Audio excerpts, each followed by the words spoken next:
Hi, I'm Dr. Eric ClaVille, and thank you for joining us for this segment of the ClaVille Report. In this segment, we'll discuss Justice McConnell, the lasting impact. The last several years during the past Trump administration, Mitch McConnell took it upon himself to reshape the federal courts in the United States. In his words, the federal bench, this is my top priority. Now, you ask yourself, why are the courts so important? Well, in my belief and opinion, I believe that the judicial branch of our government is the most important branch of our government because it has the ultimate power of checks and balances. I've discussed this before in a previous segment where we looked at an overview and the impact of the U.S. judiciary. Mitch McConnell himself just did not start to think about stacking and changing the court. But this was a process that we'll find out in this segment that started years ago, ensuring that for generations to come in the United States, the federal bench would be more conservative and include more justices that are what we call strict constructionists. The importance of the federal bench shows that, one, it can invalidate any statute, any regulation, any policy on the federal level. Also, the justices that serve have lifetime appointments. Many times, we look at the federal court as being the U.S. Supreme Court, but we find that there are almost 100 district federal courts, and of course, 11 circuits, and of course, the 12th Circuit being the D.C. Circuit, and then also the Special Court Circuit, which gives us 13 federal circuits. Most cases don't make it to the U.S. Supreme Court. So ensuring that the lower courts have justices appointed to the seats that are in their 40s, in their early 50s, will ensure that their decisions that are made impact our country for a minimum of 25 years, even 40 or longer. That's what I call generational change. But this is just not a one-off. This is a trend that we'll see that the Conservative Party and others that concentrate on the courts will continue all through the years, unless it is challenged. But before I go any further, I want us to take a look at this Vox Media clip, which shows us exactly how the court was made under Mitch McConnell during the Trump administration.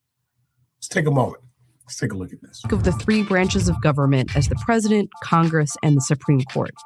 But it's down here in the lower federal courts where President Trump is building his longest lasting legacy.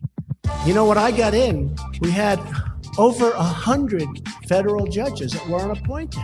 It was like a big, beautiful present to all of us.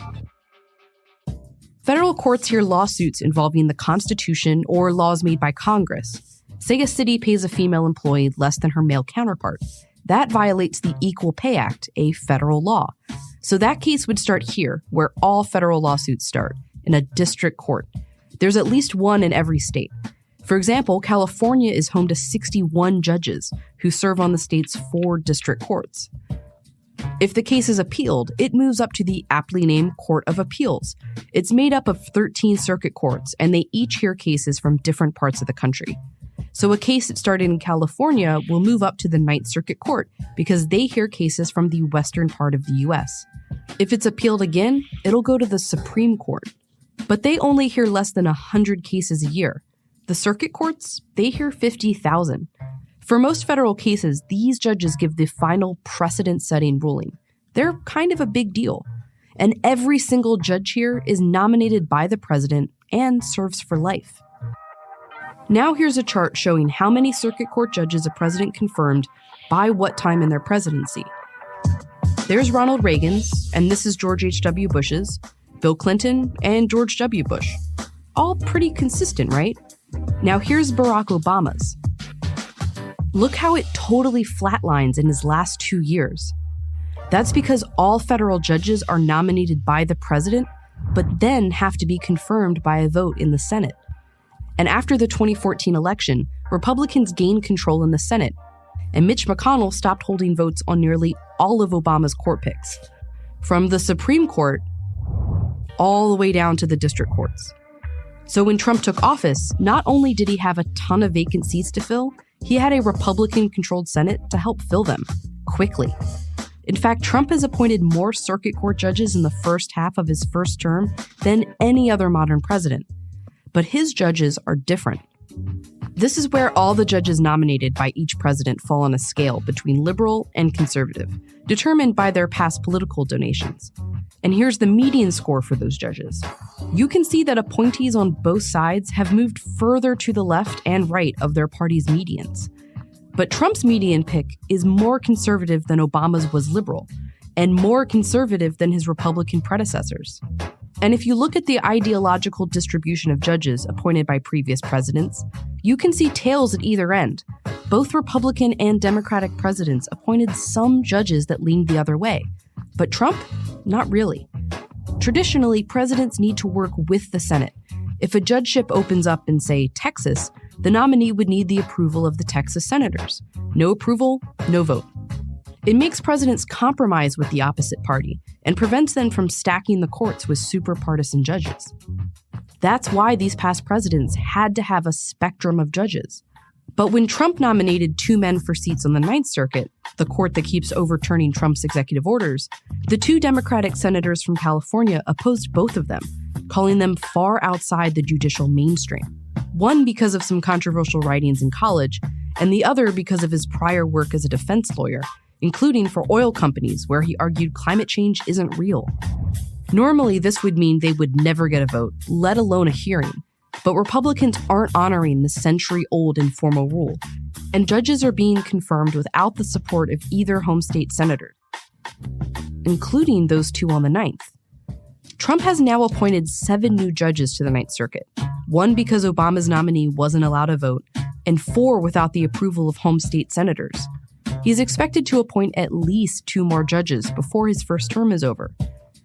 This is what the circuit courts looked like when Trump became president at the beginning of 2017. And here's how the courts look halfway through 2019. It's expected that every president gets to have an impact on the federal courts. That's normal. But Trump only got to fill these seats because of McConnell's refusal to hold a vote on Obama's picks. None of these Trump picks had the support of both senators from their home state. And as a group, Trump's picks are more conservative than his Republican predecessors. In 2018, Mitch McConnell laid out his goals for the federal judiciary in a radio interview. Appointing and confirming these strict constructionists to the courts who are in their late 40s or early 50s, and we're making a generational change in our country that will be repeated over and over and over down through the years. And his plan is working.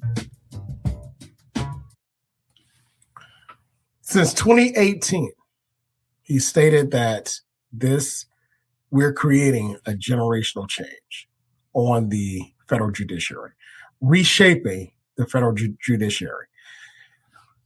Many people may wonder, why did Mitch McConnell put up with the insults of former President Donald Trump?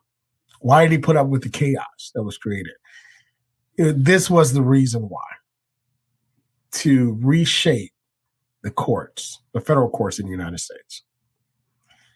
Elections have consequences. And the power of the Senate was on full display with Mitch McConnell and these courts. If you are a student of politics, a student of policy, a student of the process, you have to look at this and honor how masterful the plan was. But at the same time, if you're a student of politics, process, and policy, you have to also say to yourself how unfair a lot of these processes were. But elections have consequences. When you're in power, You take the stand and take the opportunity to wield it as you will. And what Mitch McConnell did, he wielded his power to reshape the federal judiciary. As a matter of fact, it pointed out, it was highlighted that Merrick Garland, the U.S. Supreme Court nominee by President Obama, which I believe he should have nominated a Black female, African-American female. I think it would have had less of a pushback and could have really held the Mitch McConnell Senate feet to the fire to appoint that justice to the U.S. Supreme Court or to hold a hearing for it. But neither here nor there, Merrick Garland was not even given a hearing. They wouldn't take meetings with him. That's tradition. But he went against tradition. He went against it. He went against it for a reason. He went against it to reshape the federal judiciary. In politics, you've heard the saying, all's fair in love, war, and politics. Well, you may not like it, but it happened. And we see by the outline from the Vox Media clip that the federal judiciary was reshaped on the district level, on the appellate level, and on the Supreme Court level in one term of former President Trump. And let's take a look a little closer at how these federal judges were appointed and their impact that they're going to have. Now, according to the Pew Research Center, one of their fact sheets regarding Trump's appointees is entitled How Trump Compares with Other Recent Presidents in Appointing Federal Judges. It was published January 13th of 2021. When we start to take a look at the impact that federal judges that Trump had on the federal judiciary by Mitch McConnell's plan, more judges were appointed by two-term presidents than President Trump, former President Trump. According to the Pew Research Center fact sheet, Obama nominated and were appointed 320 to the federal courts, George W. Bush 322, and Bill Clinton 367. But he appointed more judges to the federal court in one single term than any other president, 226 in 1 year. I mean, in one term. That's 226. That's a lot of judges. Now, when you break it down, he appointed 174, nominated and appointed 174 to district court and 54 to the appeals court. And we'll talk about the Ninth Circuit in just a moment. And 3 to the U.S. Supreme Court. Now, the key to the appellate courts, which were the primary focus of the Mitch McConnell plan, is because most cases die or the final word is heard in the appeals court. And they had to reshape the Ninth Circuit. The Ninth Circuit, which encompasses California and the Western states, most Western states. That was the circuit that was knocking down a lot of the conservative presidents, more specifically former President Trump, orders and executive orders and the like. Well, you can't get rid of the Ninth Circuit, but you can reshape it. And that's exactly what they did. They helped to reshape the Ninth Circuit, which now it used to be the most liberal. Now it is trending to be conservative. Now, in like manner, if you take a look at the appellate court judges appointed by Barack Obama in 2 terms, 8 years, he appointed 55. George W. Bush, 62. Bill Clinton, 66. And in 1 term, George H.W. Bush, 42. Again, look at how impactful that 1 term under former President Trump was through the Mitch McConnell plan. Again, generational change. And let's take a look at the influence on the highest court. He appointed 3 Supreme Court justices, Neil Gorsuch, Brett Kavanaugh, and Amy Coney Barrett.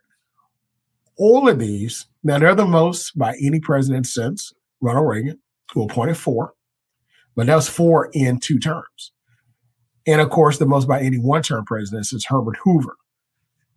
So all these Supreme Court justices are all 55 years or younger. They're 55 or younger. What does that mean? According to the Pew Research analysis in 2017, it found that who were appointed to the court when they were 55 years or younger ended up serving an average of 2 decades. That's 20 years. That's an average. Some serve less, some serve more. That means these justices will sit on the bench between the age of 70 and 80 years old, if we're looking at averages. 75 years is that average date, that target date. They will be able to rule on 20 cycles of U.S. Supreme Court cases, which will have an indelible, lasting impact for decades after they leave the bench. So you're talking about their influence on those cases will be at a very minimum of a half a century. That's 50 years. Elections have consequences.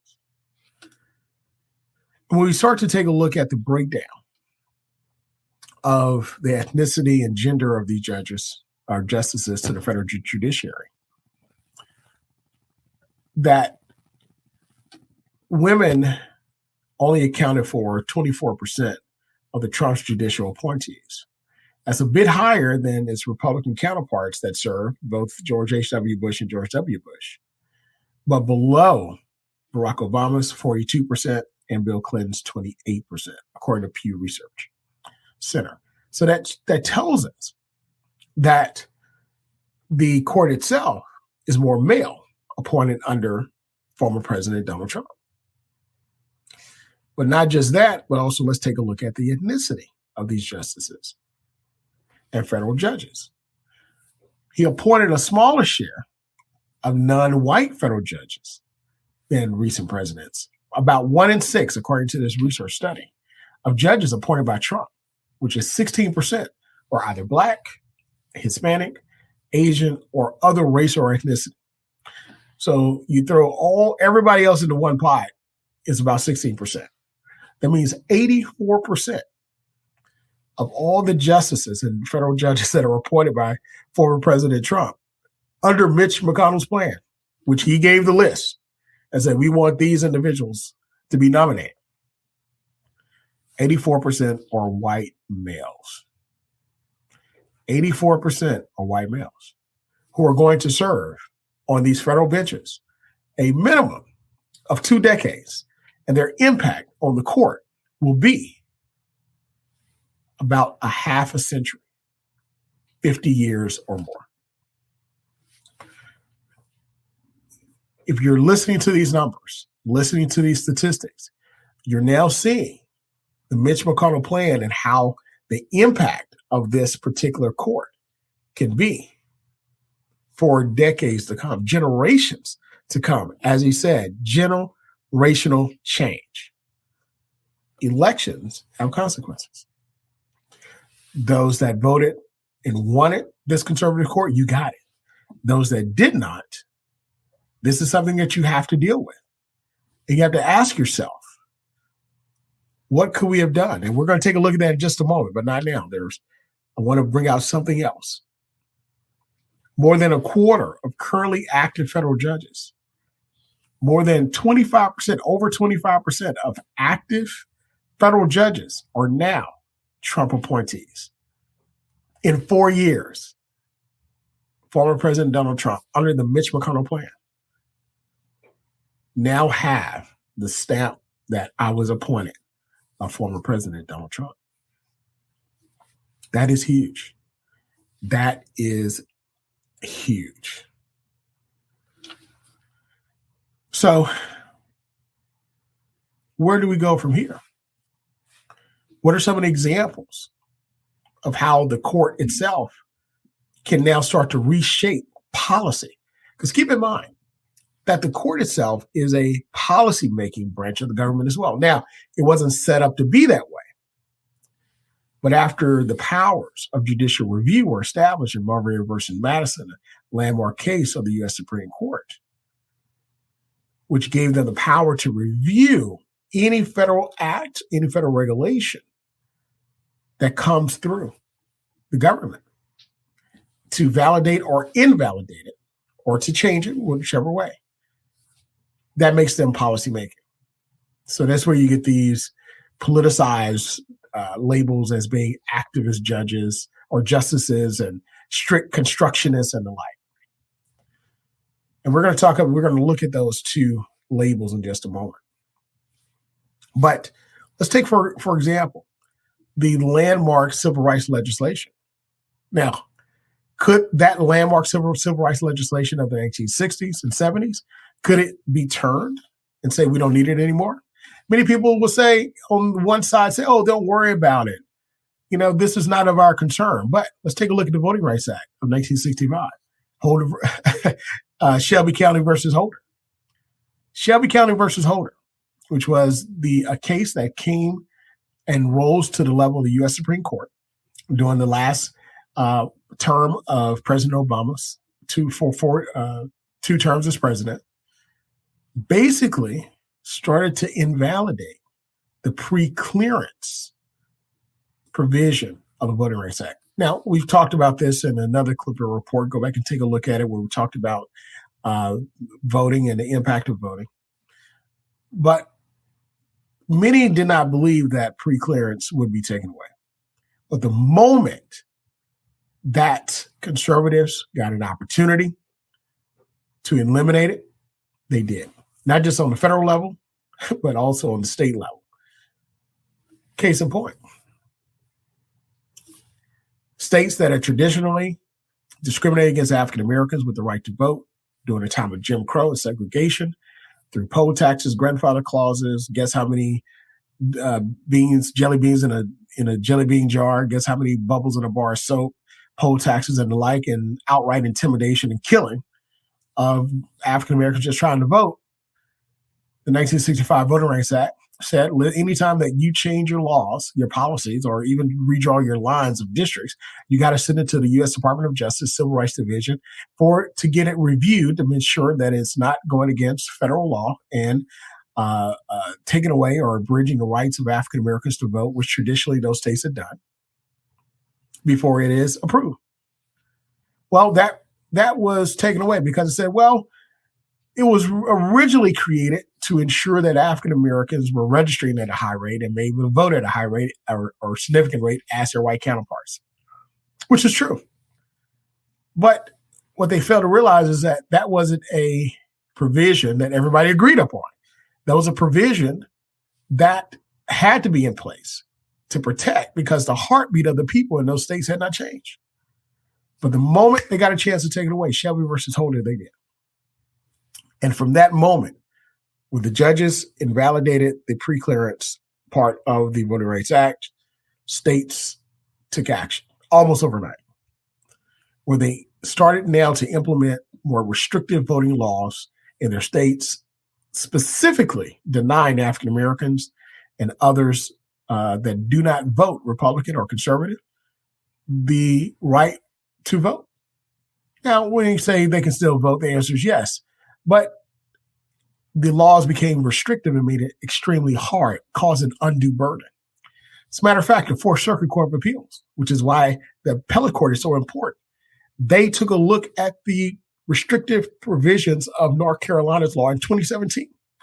And the Supreme Court refused, under Chief Justice Roberts, to hear the case because the Fourth Circuit said that the provisions that restricted, that took away certain polling places, closed down certain hours and the like for counties that were majority African-American and areas that were African-American to vote.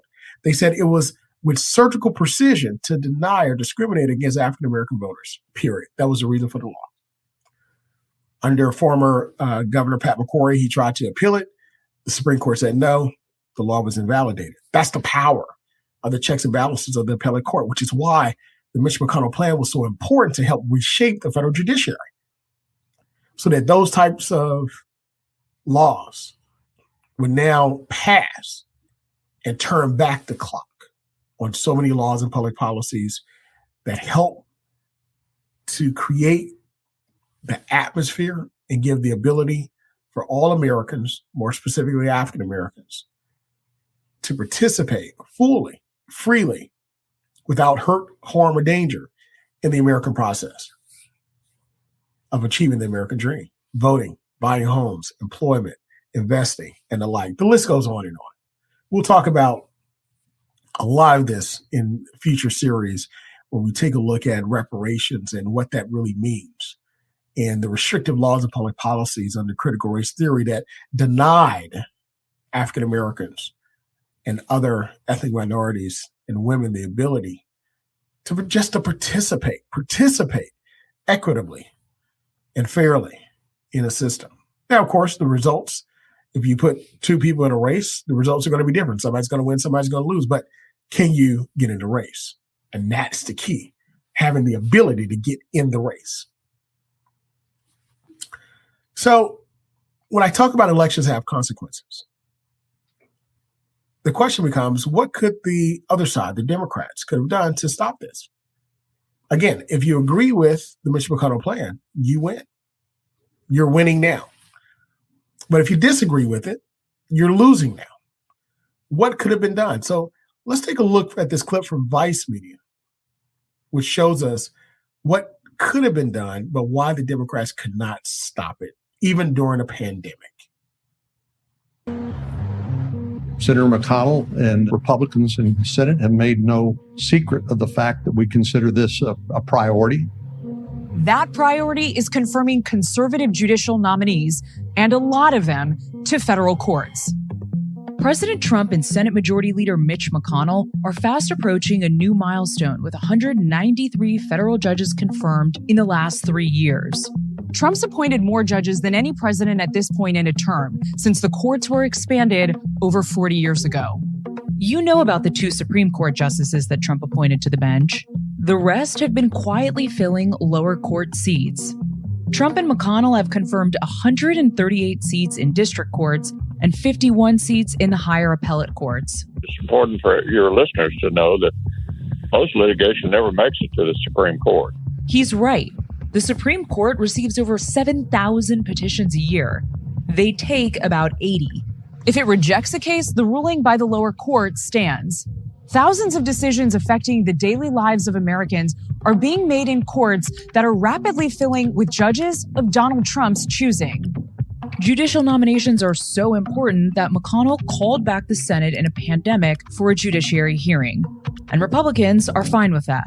So I've got no problem with us addressing judicial nominees. That's part of our job. We can do more than one thing at a time. We could walk and chew gum. But Democrats were not pleased. We should not be here. There are 100 issues involving testing and protecting America that we should be considering.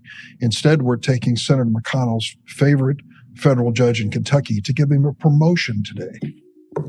Hearing will come to order. Judge Justin Walker was appointed to the bench on a district court in Kentucky last year. He's clerked for former Supreme Court Justice Anthony Kennedy and his successor, Justice Brett Kavanaugh. Now Walker is Trump's pick for promotion to the D.C. Circuit Court of Appeals, a stepping stone to the Supreme Court.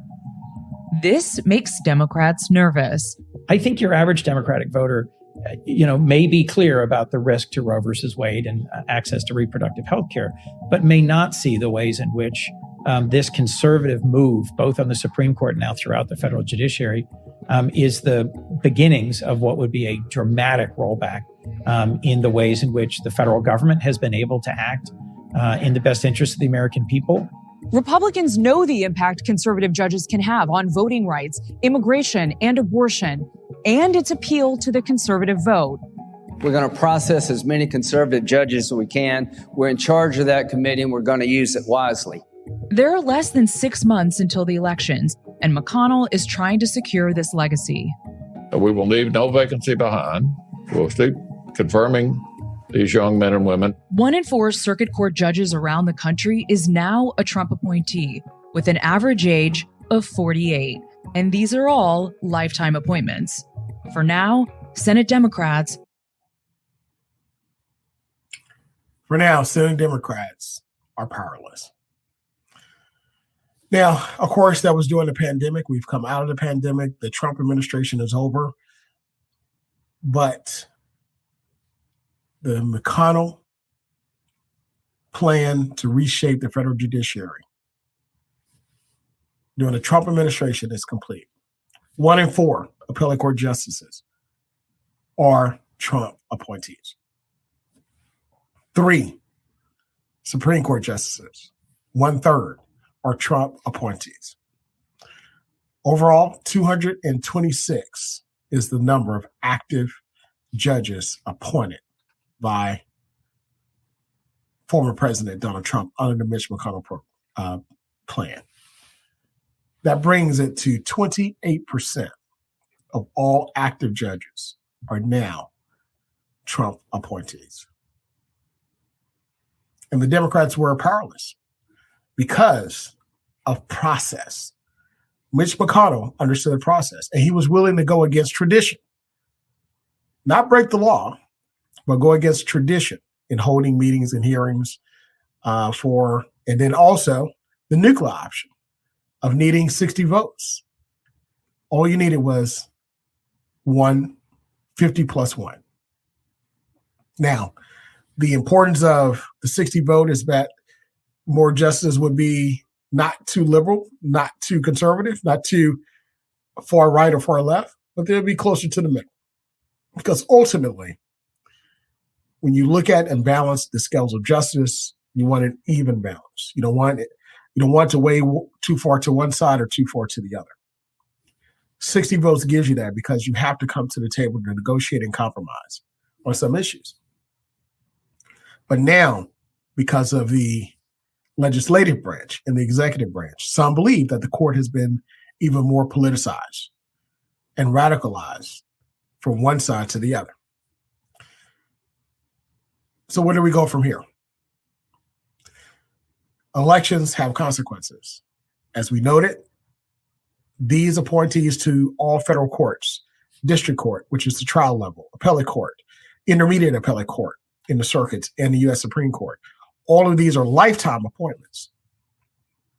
They can only be removed if they die in office, they resign, or they retire, or they're impeached for high crimes and misdemeanors. Same standard as the president. Other than that, these judges will sit on the bench for over 2 decades on average, some even more. But their decisions will be lasting and last over half a century, over 50 years. This is where I believe advocacy and protest missed the mark. You have to be able to advocate. You have to be able to protest, but you also have to be able to understand a plan and plan for the long term and not react for the short term. But that doesn't mean that advocacy is not useful. It is. It doesn't mean that protest is not useful. It is. But if we add that long-term planning to that, it becomes a powerful force that is unstoppable. I think that's the next step in organizing, the next step in ensuring that the people in a democracy have a stronger voice and a more lasting voice when adding the long-term planning to what we believe our nation should be. That's going to come with a change in focus. That's going to come with a change in priorities. That's going to come with a change in understanding that change doesn't come instantly, but lasting change comes over time. It's going to come with some patience as well. So, Justice McConnell, the lasting impact. He took his top priority, understood the process, overstepped tradition, and stayed the course. So long after he leaves the Senate, long after Mitch McConnell leaves this earth, his stamp will be on the federal judiciary during this former Trump's administration. What will be the decisions that are decided? What will be the effect? What will be the intent behind those decisions? Only time will tell. But we do know from history and understanding when the courts have been turned or stacked in the opposite direction, we do know what will take place. So we have to remain vigilant, informed, and ensure that we are active in the process on a continuous basis. That's the only way, as a people, as a nation, we can truly understand how our country and each branch of government can work for all people. Thank you again for joining us for this segment of the ClaVille Report, where we examine Justice McConnell, the lasting impact on the federal judiciary. Like us and share us on our social media, the ClaVille Report on Facebook, and comment, let us know your thoughts. Until next time, we'll see you again. Thank you.